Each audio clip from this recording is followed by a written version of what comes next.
Chapter 6, Ancient China. Section 3, the Qin and the Han. The Qin unified China. A new ruler in China will come from the state of Qin, that's Qin. Some people believe that the word China, which we are familiar with today, comes from the word Qin. This new emperor's name was Shi Huangdi, and he unified and expanded China. When I say he unified, this is right after the Warring States period, and he unified all the states into one empire.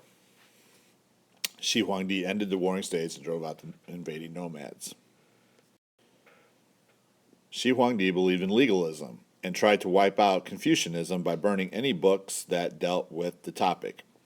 Shi Huangdi wanted a strong government, so he weakened the nobles by taking their land and forcing them to live in the capital.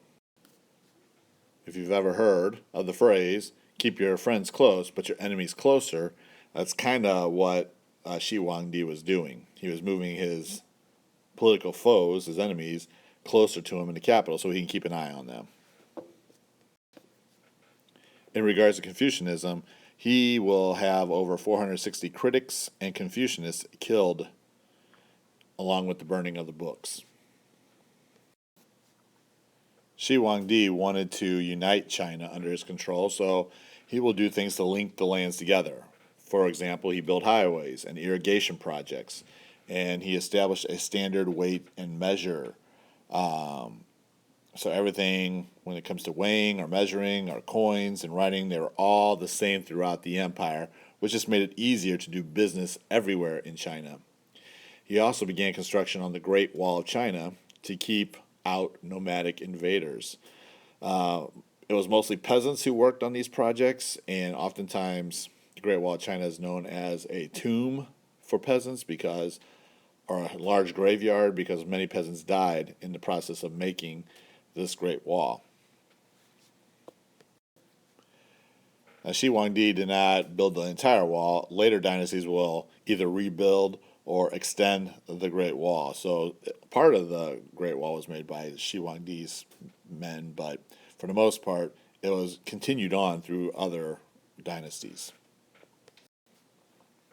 When Shi Huangdi died, he was buried in a tomb with an army of terracotta soldiers. Terracotta is basically baked clay. These soldiers were there to guard his tomb in the afterlife. So you can see, this is just an example of these soldiers right here. In the pits that they were found in. They haven't been moved. They just have dug around them when they found all these soldiers. So these are in the actual place that they were buried. And you can see in these pictures how detailed the soldiers were. These are life-size soldiers modeled after real soldiers. There's probably life-size horses and chariots and other things you might need for an army buried in these in this area.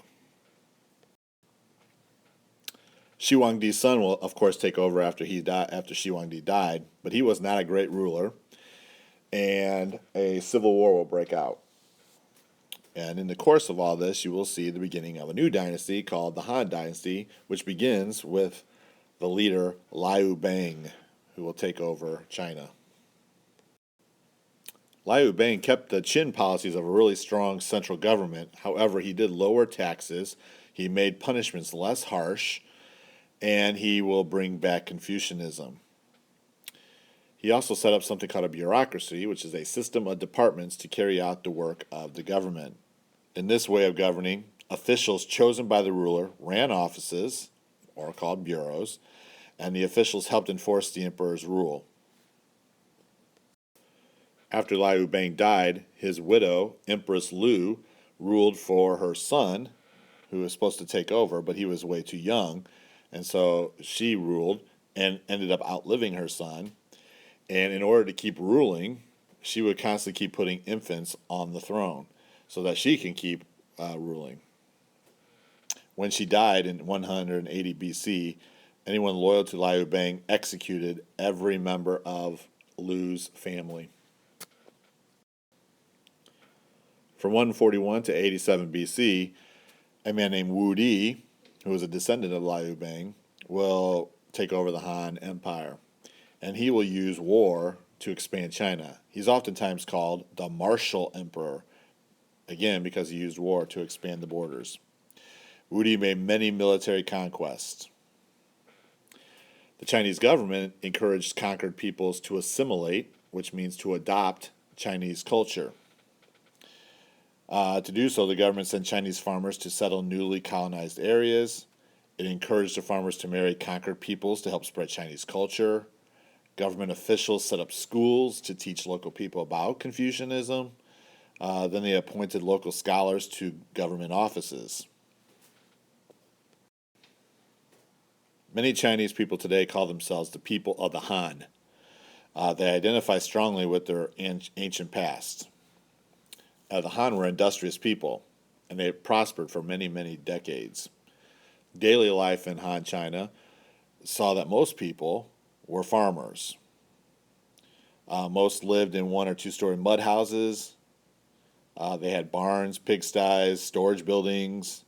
If you were a rich farmer, you had animals that would help pull plows to work on the fields. However, a poor farmer basically had to, do the plowing themselves. They didn't have an animal to help with the plowing.